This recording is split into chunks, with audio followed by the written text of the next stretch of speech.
take some time. So tonight we're going to be in the book of Proverbs. I think it's chapter 17 and verse 2, 3. It's Proverbs, chapter 17, verse 3. Remember those who got folks wanting to come but not able. Remember Sister Rachel.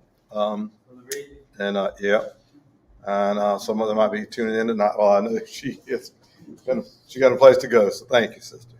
But we're going to do the book of Proverbs. So we'll continue tonight. I'll try not to get bogged down too much. Let me just say, hey, I had good conversation on Sunday night. It was a good discussion.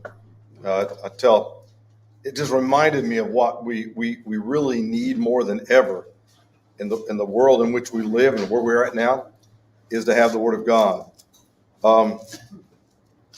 I've got these marked in my Bible. Yeah, that's it. When I went to the book of Mark, and I went over these where it says, and he taught them. You see, he preached, and the Bible says here, and he taught them. In chapter 2 of the book of Mark, he taught them. Then in chapter 3, he began again to teach by the seaside. And it says, and he taught many things unto them. Over and over, we find how God, the Lord himself, he would teach and he would talk. And we've lost that art of taking time with the Bible to analyze and to look at it and to discern what the Lord is saying to us. You know, it's easy. I say it's easy to sit back and to just somebody preach at you and receive what you want. It's another thing to go through it. Proverbs 17, verse number 3, the finding pot is for silver and the furnace for gold, but the Lord trieth the hearts. By the way, these are just sayings. This is a beautiful proverb. It means if you're going to purify the gold, what do? Furnace. If you're going to purify the silver, you got the refining pot. But for the hearts of man, only God can make that pure. Only he can get out the bad. 4, a wicked doer giveth heed to false lips, and a liar giveth ear to naughty tongue. A wicked spends his time, what does it say? Bad things. He loves to hear something bad. A wicked doer giveth heed to false lips.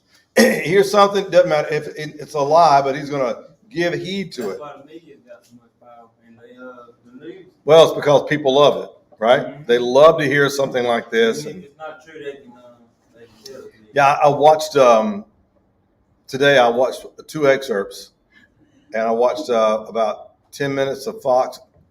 I listened to the panel discussion last night from CNN. And it's amazing because you can almost tell what he's going to say. It makes sense. It's a spin on whatever's there. There's a little bit of truth, but that's about it. But that's what men love. They love those lies. Evil people, a liar listens eagerly to a spiteful tongue. They love to hear something bad, right? Mm-hmm. There used to be a ban on music. They used to hate for anybody to have music, especially when rock and roll came out. Remember? The rock and roll was just the devil, But music, we got music today that is, I can't find much good. It is really, really, and it influences our children so much, but people love a lying tongue. 5, different now. This is one, if you want to memorize some, this is a good one. Whoso mocketh the poor reproacheth his maker. He that is glad at calamity shall not go unpunished. And the word maker there is capitalized. You reproach the maker himself. When you see a poor person, you never laugh at them. It's not as much now, but we used to have poor people in America. They say we have poor people. I don't have that many. There were lots of poor people. And it was easy to mock them. He so mocketh the poor reproacheth his maker. He that is glad at calamities, By the way, it's a natural thing to be. There are things you say it's funny, but you know what he's talking about when he says glad at somebody's calamities. I'm sure I'm glad he lost that and he messed up because I can get that job now. I can get that there. Now I can move in and take over. I'm glad this happened. Somebody's failure. You don't want to see somebody fail.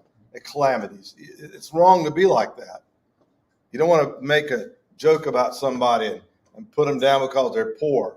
When I came up, you do it a lot because the defining one, when I was a young boy in school, it was those boys that had the patches for the knees because, you wore your pants until they wore out. Holes in your jeans was not a thing of pride. It's because they wore out. You wore them for a long time. But the rich boys had the patches, and they'd pick on the guys that, mama had to put a piece of the cloth and sew it in there. It was just, and they looked down on you. It's wrong to do that, brothers and sisters. It says not be unpunished.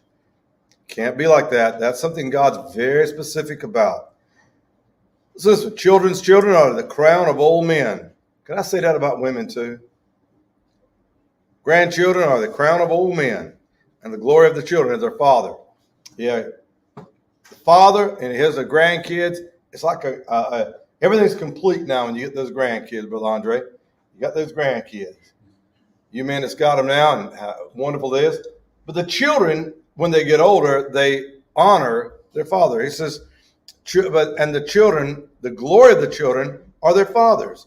As they rise up and they begin to see their father, they bring glory to him and honor him. 7, excellent speech becometh not a fool, much less do lying lips of a prince. Excellent speech becometh not a fool. You start looking at that. Why is excellent speech not becoming to a fool? Because who's going to believe him, right? Who's going to believe him? Probably no one. Because it's not becoming to him. It's not who he is. Excellent speech is not what you are going to hear from a fool. It's very unusual. It's odd. Same thing, there shouldn't be lying lips from a prince. It should be just as odd. No. A prince should not be lying in the same fashion. A gift is a precious stone in the eyes of him that hath it. Whatsoever he turneth, it prospereth. Now, I went through that and I read David Guzik's commentary on this year, and it was a little different.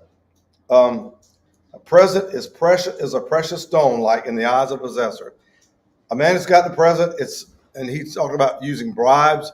I really don't have a good understanding of that verse because he called it bribes, and I didn't really have a good answer. I can't interpret it well. Anybody got one when you studied it? That's what he says. A bribe. calls it a bribe. Yeah. A precious stone or bribe is in the eyes of the beholder. When he turns, he prospers. Yeah, bribes. My goodness, that's a terrible thing. But it says bribes and his, but a precious stone in the eyes of the possessor. Let me just read it for you as he would state it. It is human nature to regard a present as something precious. In its context, the present may be a bribe because the same word is used in the Hebrews. Reality, in the viewpoint of one giving a bribe, it works. In the eyes of the possessor, it's precious. Still doesn't make much sense. So I'll be honest with you, I don't have a good answer unless you've got something better. I know, say, brother. It says. Mine doesn't either. I'm saying that's in what is the commentary. Another commentary say the same. Mm-hmm. Yeah, mine doesn't say it either. Mine just simply says it's like a precious stone. A gift is like a precious stone, and him that's got it, the gift, or which is if it's a bribe. Correct. And whether if he turns, it prospers. It's like taking something bad and turning it good. Yeah. That's a good way to look at it, sister. Move on to number 9. He that covereth a transgression seeketh love. He that repeateth the matter separateth the very friends. Now, he's not making the statement that we know that you're supposed to confess your faults one to another, but there are certain things you don't confess and the things you don't say out loud. And a person is trying to hide the transgression. He's not trying to say that he's trying to cover the sin, but he's trying to take care of the person that failed. He says, cover the transgression. He seeks love. He that repeateth the matter, in other words, he gossips about it, he separates very friends. In other words, he repeats the matter. He's a gossip. Yeah. Something bad happened, and you want to tell somebody else as opposed to saying, don't say nothing. As I don't think she would have backhanded me, but I said something one day, and she just looked at me like this, with that hand and I don't think she'd hit me, but my stepmother. step grandmother. She was I'd said something, I didn't realize how bad it was. I just asked her, I said, so and so, and I knew she was like 16. I heard so and so was pregnant. Shut your mouth, boy. That's the first, she said it just like that.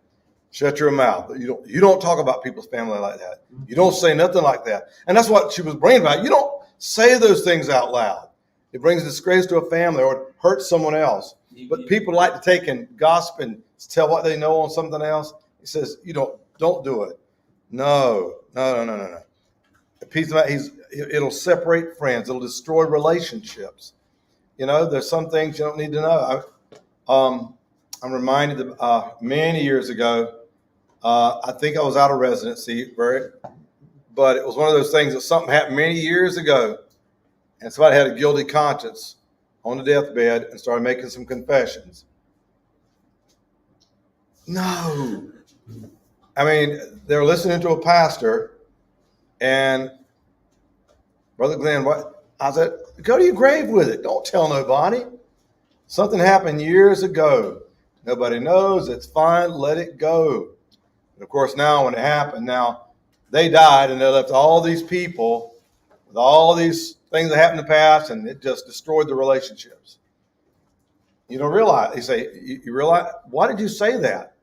Well, he told me, but it bothered my conscience, and wow. It was terrible. A reproof entereth more into the wise man than 100 stripes into a fool. That's a powerful. Now what he's making a reference to is a reproof entereth more into a wise man. In other words, a rebuke means more to a wise man than 1,000 stripes on a fool. Because he probably ain't going to change, because the problem with the fool, the problem with this man is bad, it's his heart is bad. They're trying to keep a man that's corrected. You're going to, by then they have put the cane on him, the rod on him, and beat him. But it's better for a man to just rebuke a wise man. He'll receive it. It does so much more good than having to hit a man 1,000 times with the stripe. 100 times, 100 stripes on a fool, because he just ain't going to listen. He'll go right back to it. By the way, have you ever seen pedophiles? They got a law out that you can't be within a certain amount of space, isn't it? Yeah. How far you can't be around schools and daycares and you have to register. Yeah. You have to register with law enforcement first. So why do they put that stipulation in there that you can't be around schools? He's gonna do it again. So why do you let them out? If you know that to be true, why let them out? Well, that's one you just can't get cured from. Okay, just keep them in. You can't do that. Why not? Is it not better to take the people, keep them safe, than to put this guy out on the streets? Now they better change the law. Say pedophile's not a sin. I mean, not correct. Not illegal. I know. It's also a sin, but yeah, it's bad, but that's just the way it is. Mm-hmm. But again, here, let's go on. An evil man seeketh only rebellion. Therefore, a cruel messenger shall be sent against him. Yeah, an evil man, he wants rebellion. And a cruel messenger, it's coming. In other words, don't be surprised when trouble hits your house. Young man was, we had this guy. He was a bully, known like a bully in the community. And I talked to some folks and I said, yep, that's just who he was. And it was sad because he got gunned down in cold blood. He's only 14 years old. And, but he got gunned down. He crossed the wrong person, and he had stole from somebody and robbed some people, and he realized the family that knew him, the family that when he robbed, they didn't take it to heart. They ran him down right there and killed him in cold blood. He was a bully. Guess what? If you're a bully, if you're mean and you're hateful, keep on doing what you're doing. Troubles come. Well, God wouldn't do that. Let me tell you how he says it. A cruel messenger shall be sent to him. Let a bear be robbed of her whelps, meet a man, rather than a fool in his folly. You know how hard it is to meet a bear with cubs? Robbed of her cubs now. That's an angry, angry bear. It is better to meet that than a fool in his folly. That's the most dangerous thing. Get you into things you should never be getting into. Better to meet a bear robbed of her cubs than A fool in his folly. You know how much trouble that is? But because they stay in trouble, they cause trouble, and they just desire to stay in trouble. You can't change them. Whoso rewardeth evil with good, evil shall not depart from his house. If you reward evil for good, if you see people do what's right and you reward them with evil, you're trying to get them boys off the street, you're trying to do what's right, and you reward evil, how much will the punishment come? By the way, I remind you, Christianity is the only religion that has true justice. No other religion has justice like God has justice. There's nobody else. Because even if you die, you don't get away with it. There is a judgment to come. And he's specific. Every thought, every intent of the heart will be judged. If you don't get it down here, you'll get it there. By the way, God does bring judgment on people, even on the earth. So I can see it? No, because he wants to. You just have to understand who God is. He makes that decision. You remember the guy that picked up the sticks? Remember Nadab and Abihu? Sometimes God just comes down and kills them himself. I mean, he just has an anger and a fury. That's just the way he is. Very young in the Bible. People say, man, it was a bunch of youngins. They just playing. Was it Elijah? Elisha. Yeah. Oh, with a bald head. Yeah. You think there's a certain times you realize you mess with God's man. Ooh. I mean, you just think about it. I mean, you read those scriptures, you'll find it. God's not like that. Yes, he is like that. He's just, no. Evil is not going to depart out of your house when you reward good for evil. You know what I'm saying? Chastising children, that kind of thing. Yeah, but again, you're training them. Yeah. It's not really a judgment. It's training them to be like God treats you.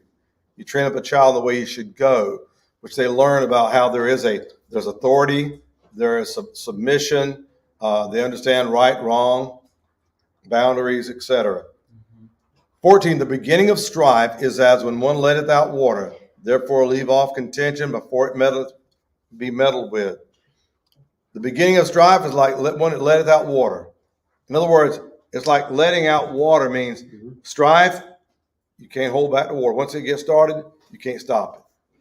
Strife causes that much trouble. When you get bad words and strife and contention, it's like water being released. It's hard to grab it and pull it back.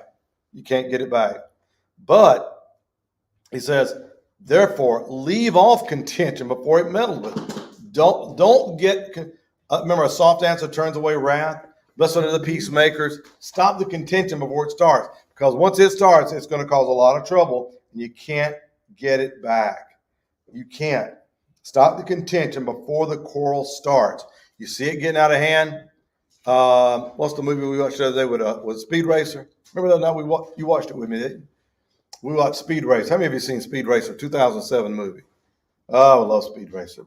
The moral of the story is good guys always win and the bad guys always lose. You ought to love that. That's why we love Cowboys and Indians, don't we? Yep. Not Cowboys and Indians, Cowboys and the bad guys. We love those when the good guy wins. But there's a place in there where it talks about this very thing, about strife for the first time in his life. And Dad says, we're going home. And Speed says, no, I'm not. What? And it's like, oh my goodness, here it goes. And it got big, and they were going after each other. And all of a sudden, Mom steps in very quickly and says, that's enough, you two. And she grabs them both. We're staying, Pops. And that was it. And he knew it, but it was somebody stepped in and stopped the contention. I think about that because you say things you really should never say. And of course, then later, Pops, he apologizes to Speed. Says, son, I should have never said those things. Your mama usually gets me before I say something foolish, but she couldn't catch me in time. And he says, you can always come back, son. I love you. And that's why you love stories like that, because somebody says, I was wrong. But this is a powerful thing, stopping contention rather than letting it go. Yeah. I'm always astounded. This one may be different, this election. Do you remember the last election we had? Mm-hmm. I mean, on the Democrat and the Republican, they go to the primaries, right? They are slinging mud at each other like crazy. And then when they drop out, well, I endorse him. He's a good man. She's a good. All those things you just said about them. And they turn right around and you're like, I mean, just terrible things they say. Yeah. By the way, I mean, really, they talk about your children, your family, like they get personal. He that justifieth the wicked and he that condemneth the just, even they both are an abomination to the Lord. Both of them. What's the first one? Justifying the wicked, or that condemns the just. Now, I love I use the Enduring Word Commentary. He had a great way to speak this. It was he said, sometimes we're trying to do the right thing. The justice system isn't perfect. When they came out with DNA, getting DNA, finding crimes, and you watch these files where these people are made innocent because the way the prosecutors did it, they spun the information and left things out to get the conviction, as opposed to understanding going after the truth. What is the truth? Right now, I'm going to defend and I'm going to prosecute. We hope it's going to be both sides will be equal. What you really find out is prosecutors should be trying to find the truth, and the ones defending the person should be trying to find the truth. You can't get that. It's hard for the judge to get it. However, so these men have been in prison, some of them many years, and they're being let out. How do you solve that problem? You know what the answer a lot of people have? Well, nobody should have to go to jail. That way you won't have any problem with that.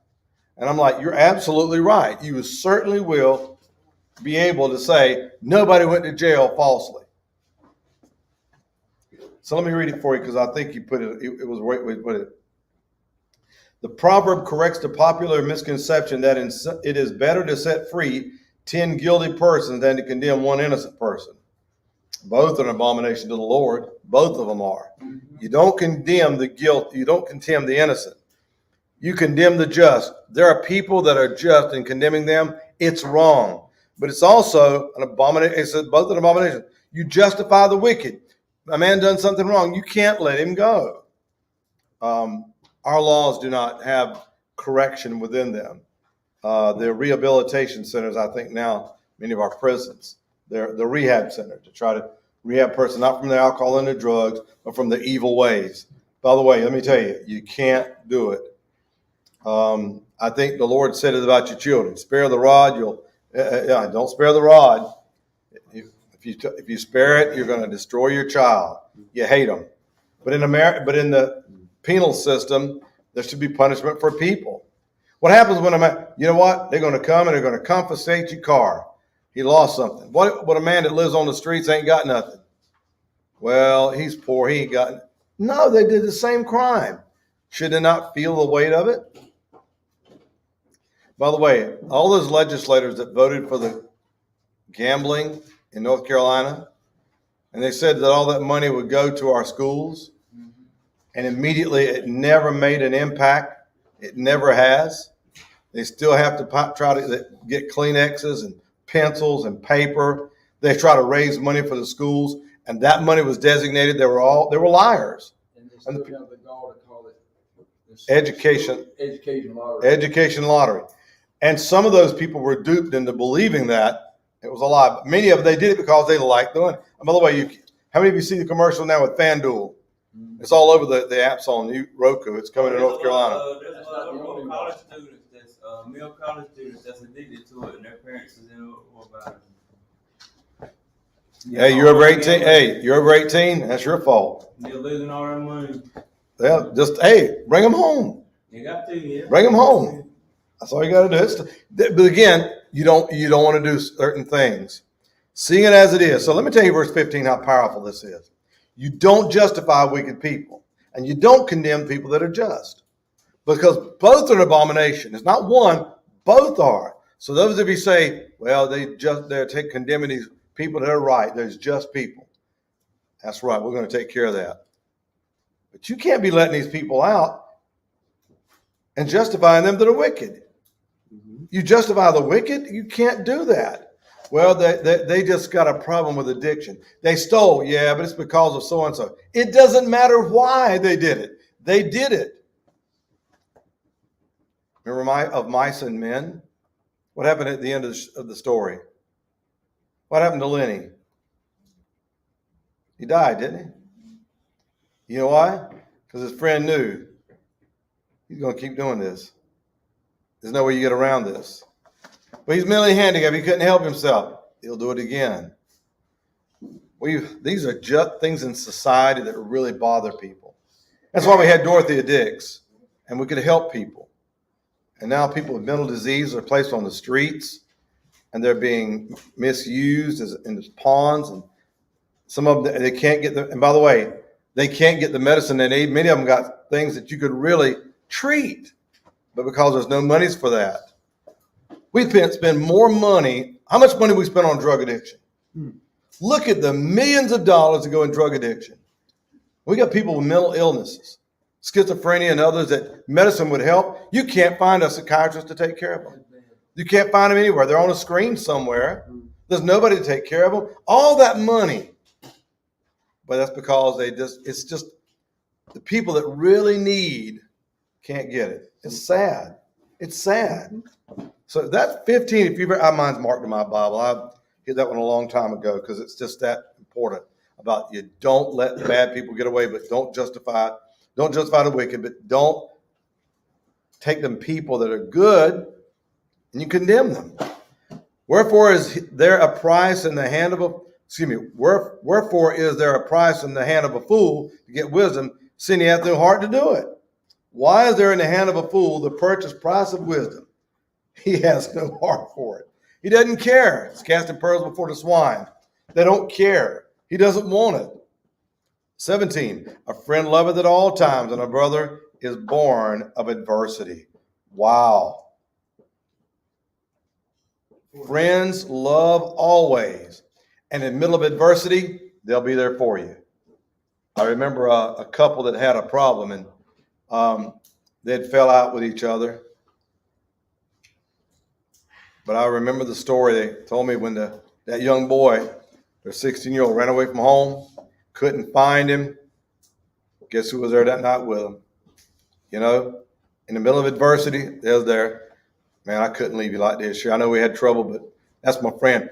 You know who really loves you when trouble comes.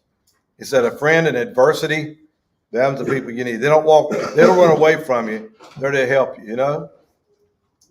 I think this is one of the most neglected things we ever find is people in need and nobody wants to help them. And there are people, I know that some people have caused it themselves. They still need help. And somebody take time with them. A friend look at the word adversity. Brother is born of adversity. Who's got the NIV could read that 17 for us? A friend loves at all times, and a brother is born for adversity. Born for it, didn't change it any.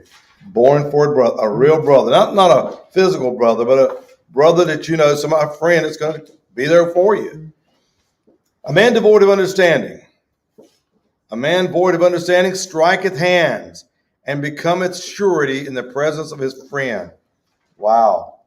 Striketh hands means he shakes hands on it. How many proverbs have we had about this? Don't sign for somebody else to borrow money. Don't sign for somebody else to get a new air conditioner, a new car. Don't make that play. Don't shake hands. How does he call him?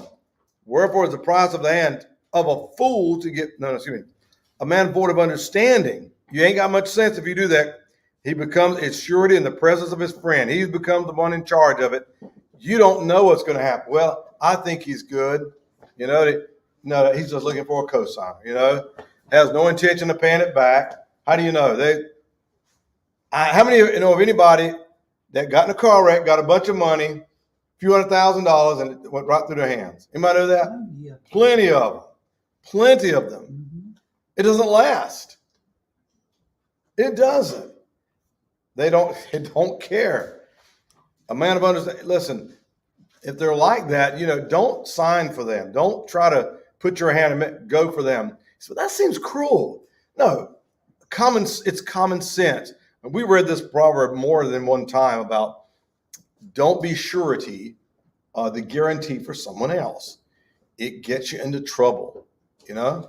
I'm reminded of a family trying to help somebody else out. Like, don't do it. Don't do it. Brother Glenn, I don't know what I'm going to do. It's what, you know, they can't live. And So what's wrong? Well, I've been paying their light bill for 6 months. They ain't got nothing, and they expect me to do it now. You put your name, did you sign for them to get their lights turned on? I wonder why they're still paying it. That's been a long time ago. I think it was a time you could sign for somebody else to get them. And she was like, I'm still paying it. Anyway, he loveth transgression that loveth strife. He that exalteth his gate seeketh destruction. Who exalts his gate seeks destruction. You know, you sit at the gate as where of course, you had the leadership, the council, you had the courts. But he that loveth transgression, he loves strife. He that exalteth his gate sits at the gate, seeks destruction. Again, he's pointing out some things about how people that love trouble, transgression, doing wrong, this is the way they are. They love strife. He that exalteth, does it say anything different than the NIV? He that exalteth his gate.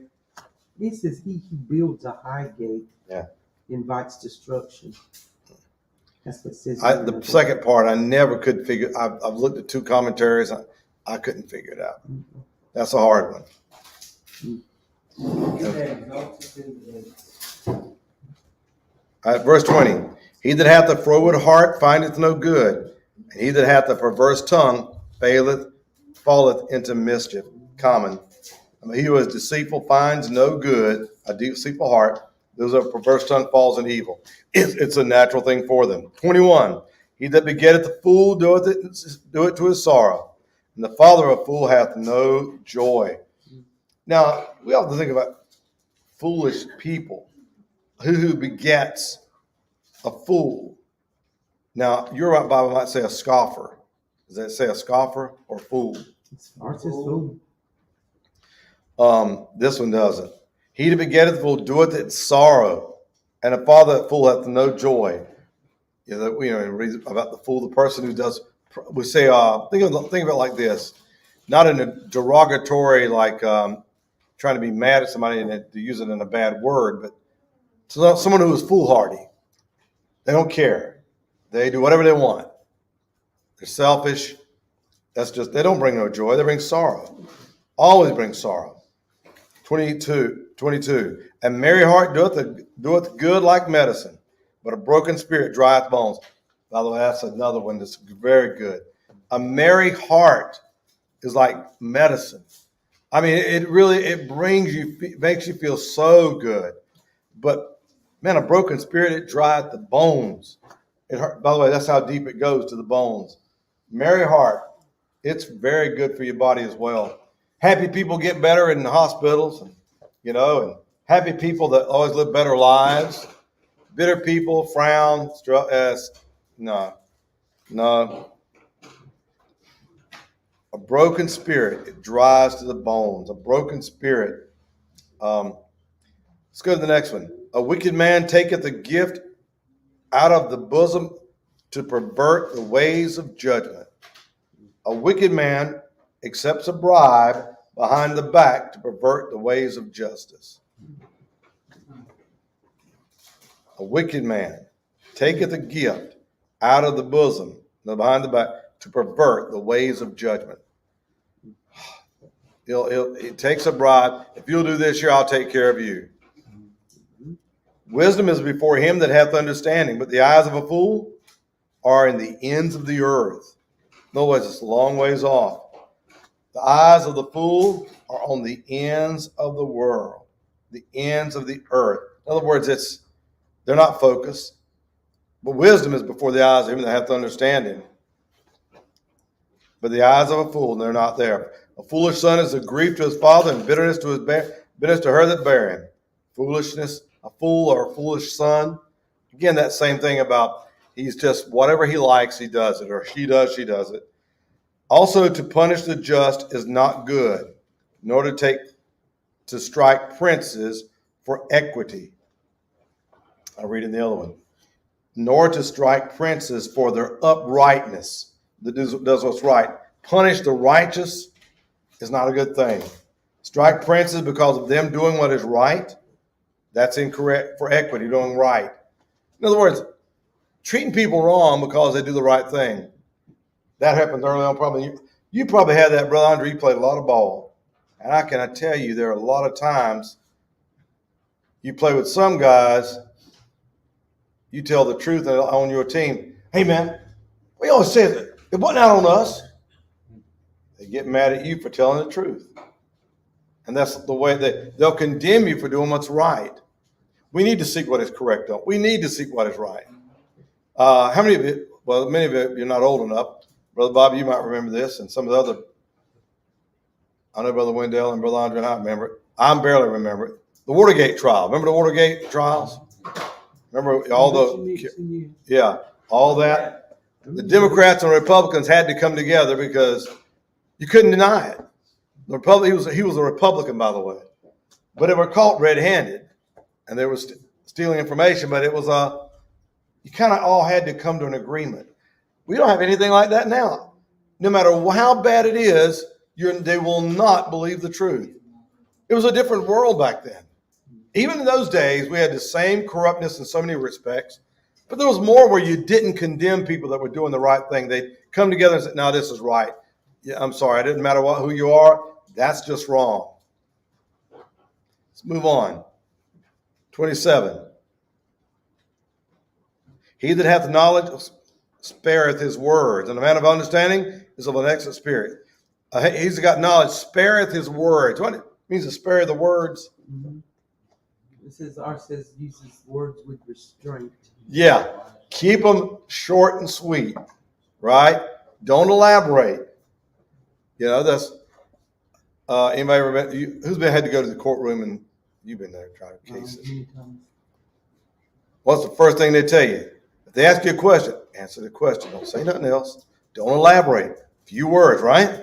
Yeah. Always say few words. Don't say much else. You'll condemn yourself. Kiss. Yeah, keep it simple. Keep it simple. That's right. Don't say much. But that's what his point is. He that's got knowledge, he spareth his words. He uses few words. He says what he needs to say because he's got understanding. However, a man of understanding has an excellent spirit. Oh, we just read that last night, didn't we? Couldn't say it. There was an excellent spirit in him. Love that words. 28. Even a fool, when he holdeth his peace, is counted wise. He that shutteth his lips is esteemed a man of understanding. That's an old saying we've got with that one. But look, guys, by the way, if you've ever heard this or read this before, here's where it comes from in verse 28. Better to be a fool and keep your mouth shut and nobody will know it than to open your mouth and everybody knows who you are. That's what he's pointing out. Even a fool, when he holdeth his peace, is counted wise. Even a man of poor understanding, when they say something, you don't say nothing. Good. Considered a wise person when he does that. He that shutteth his lips, I think he's speaking about keeping your tongue and restraint, not saying too much, because you can say things and get it out of hand. I tell you, there's a lady in the public eye that does this all the time. It's our vice president. She will talk so slow, but I think she kind of loses her train of thought and has a hard way to get back to it. You ever notice that? She talks in circles. Yeah. She'll start talking and then say about talking that when I speak, and she just, just like that. Yeah, it's just that way. It's bright outside on a sunny day. Yeah. I think that's true. She'll say it's bright outside on a sunny day. Yeah. Like John Madden. Yeah, the joke about John Madden. Yeah, if he falls on the field and there's mud on the field, he's going to have a muddy jersey. Okay. This is common sense. But even a fool holds their peace is a wise person. I love that. Some of these are really profound. Let's move on. Chapter 18. Through desire, a man haveth separated himself. A man having separated himself seeketh and intermeddleth with all wisdom. A man who isolates himself seeks his own desire. Excuse me. Through desire, a man. 18 verse 1. Okay. Read it out of yours because it's different. An unfriendly man pursues selfish ends. He defies all sound judgment. All right. Then what does one say in yours? You got read the King James Version, brother. You got the King James 18 verse A 1. man who isolates himself seeks his own desire. He rages against all wise judgment. That means he intermeddleth. King James is hard. I'll read the King James. Through desire, a man, having separated himself, seeketh and intermeddleth with all wisdom. In other words, he rages against what? Intermeddleth against good wisdom. Through desire of a man, his own desire, having separated himself, means he isolates himself. He seeks and intermeddleth his own desire. And he rages against wise judgment. In other words, I'm right and everybody else is wrong. I'm right, everybody else is wrong. They know everything. You ever meet any people like that? Try being in my profession. I've read this, Dr. Harris. I know how that works. I read this on the internet. Okay. All my knowledge and all my reading and all the studying I've done, with all the double-blind, placebo-controlled trials, that's why we do this. That stuff causes this. Okay. You can't tell me it doesn't. Why come to me then? Yeah, you can't say those things, but you know that's always the thought, because you have the same thing happen to you, having to come to tell you. I know this year. You know, it's like me telling the electrician how to. You can't tell me. I know no. But again, this is what a man, his own selfish desires, right? It seeks his own desire. He rages against wisdom because he wants it his way. 2, a fool hath no delight in understanding, but that his heart may discover itself. He wants to do what he wants to do, express his own heart. He wants to do what he wants to do. He doesn't like it. He don't want to understand. I don't want to have to do all those things. I like to have a good time. But guess what? They feel somebody ought to give me some money. I'm always astounded how somebody's poor and they say, well, somebody goes, you ain't got a job. Yeah, but we're poor. People try to help somebody. You don't go to work every day. You know, you really should. You need to get a job and go to work. You say those, and this happened to me, which I say because of where I'm at. I live in Scotland County. And when they desegregated schools, I was in the 3rd grade. And I went to a school where it was white and black, and probably we had like 1% Indian in our county. Went a lot of them.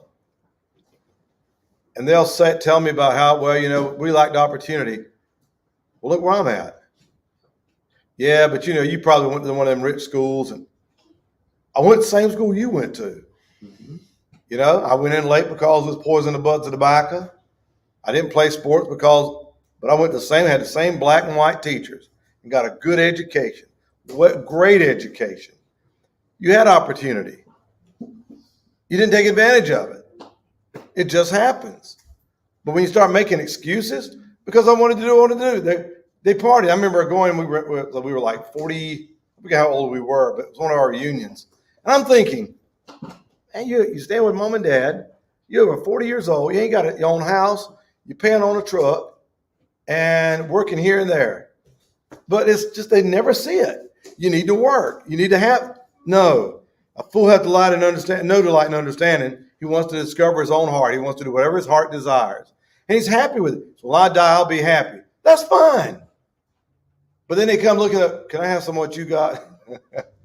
Remember the little hen that prepared? Yeah. When the wicked cometh, then cometh also contempt, and with ignominy, reproach. When the wicked comes, contempt comes also, and with dishonor comes reproach. Dishonorable. When wicked comes, contempt comes. He brings it. Wicked people always think, well, they know what's right, and you're wrong, and you should have done so and so. You should have done this. That's why they hold you up. Yeah, you know, Dr. Harris, you know, you're supposed to love everybody. No, I don't. Yes, you're supposed to love everybody. That's the Christian thing to do. No, it ain't. Not your kind of love. I am quick to remind, that's one thing that bothers me. It's a dagger to my heart when somebody tells me about, well, you don't love people, you need to love people. Why do I have to love them? Prove it to me. It's the right thing to do. Why is it right? Tell me. It's a Christian thing. Where in the Bible does it say that? I just pin people down and they can't find it. If you tell me you know what real love is? Tell a man going to hell that you're going to hell, that God loved you and he died in your place. Tell him that. That's real love. Real love is to tell a person how to be saved. We get these. And by the way, these are Christian people. We got to love everybody. So I'm just bold enough to tell people, no, you got the wrong kind of love. You don't know what love is. It is absolute false. The words of a man's mouth is as deep waters, and the wellspring of wisdom as a flowing brook. He says the words of a man's mouth are deep waters. The wellspring of wisdom is a flowing brook. Boy, I tell you, when a man's speech is right, the words of your mouth, deep waters. But a wellspring of wisdom, it's like the wellspring means it keeps springing up. Plenty of wisdom. It is not good to accept the person of the wicked, to overthrow the righteous in judgment. Oh my goodness. It's not good to show partiality to the wicked or to overthrow the righteous in judgment. Same thing was said before, just a different way. We got to get rid of that guy. What was his name? Daniel? Got to get rid of him. He's no good. Why? Because he's always right. He does everything right. We had that last night. It was a profound step. Fits here. A fool's lips enter into contention, and his mouth calleth for strokes. What's that? Blows. Hit. In other words, in those days, when you went to jail, it's like this. You go to jail, you got convicted of stealing, right? They didn't put you in jail. They took you outside, tied you to a tree, and you got blows. What was that place? Remember the kid during the Clinton administration? Guy was caught in Singapore, done something wrong. They were going to cane him. They had the caning over there. And they're trying to plead, we got to get him home. He's a good boy. They're going to get caned like everybody else. So they public caning a person. Get a cane and you beat the guy. So you let him go home. It's kind of one of those things that really works. Vandalizing cars, that's what people couldn't. Like in America, was like, I can't believe you're going to beat him for vandalizing 3 or 4 cars. But he won't do it no more. Yeah, going to cane him. They're going to, it's public too, by the way. He's going to take a public, you tie him around a tree, find a post, and you sit there and you just wail on him. You bring the blood out. When you finish, guess what? You got to go to jail, son. I'm going home. You good. Just don't come back. You know what happens if you come back? It's a deterrent. You couldn't do that over here. No. Would it work, though? Yeah, it would work. You think it would really? Absolutely would work. People don't like pain. They don't. So, verse number 6. Public, they can see it. We'll start chapter 18, verse 7, brother Cam. 18, verse 7. But it would absolutely work. Yeah, if you can see it too, people get hit by it. Listen, I grew up in a time when I am 7 years old. My name was one of the names on the back of the little slip about this big in a school bus. And only those people could sit there. When you sat there, you had to be quiet. If you spoke, sometimes you slip up and wasn't even thinking you said something. You got paddled. That's how quiet it had to be on the bus. Remember them days? You stayed in line. Oh, yeah, you get talked on the bus. You would get spanked. You got paddled if you didn't eat everything on your plate when you ate in the cafeteria. We got paddled if we missed a spell word. Yeah. Hey, guess what? That was even if your parents sent food with you. Your mom and daddy set that for you to eat. You didn't eat all of it. Come on. They never done that. Listen. Y'all have that? Well, I was at an all-Indian school. I don't know where y'all went. Really? It was the only one in Scotland County. It was called Oak Grove. The building's still standing. Well, I tell you what, it was we were in line, and they were the same people but they were so good to us. They really were. They'd always take everybody else home. We were the last one to get the bus, but they would go outside and play with us in the afternoons. They were kind to us. And if you had all kind of get-togethers, bring hot dogs for us to eat, but you didn't get out of line. You had rules. So we understood those things. We had a boy who was held back about 4 years. I think he was like 17. He was in the 8th grade. And we heard he got mad one day, and he was going to come back. He threatened the principal, and he ran home. He left walking home. Said he'd be back with a knife. Mr. A.G. Dow, he didn't call the police. He just cut him. There's some woods. He got him a limb. He said, "Come back, I'll take care of it." He'd have beat him to death. That was just literally how it was done then. It wasn't tolerated. It was a different world. But people stayed in line. You just didn't get out of line. But that kind of thing works. But no, we'll never have that here like that. That time's gone. Yeah, but a lot of people but they're young people, young boys that would never try what they try. That would be saved. We got some good boys, I believe. I mean, good mean not that, but good. You want me time? Okay. I'm getting that look. We'll stand and have a word of prayer and be dismissed. What did I say, Brother Cam? 18 verse 7. Okay. Have a blessed evening.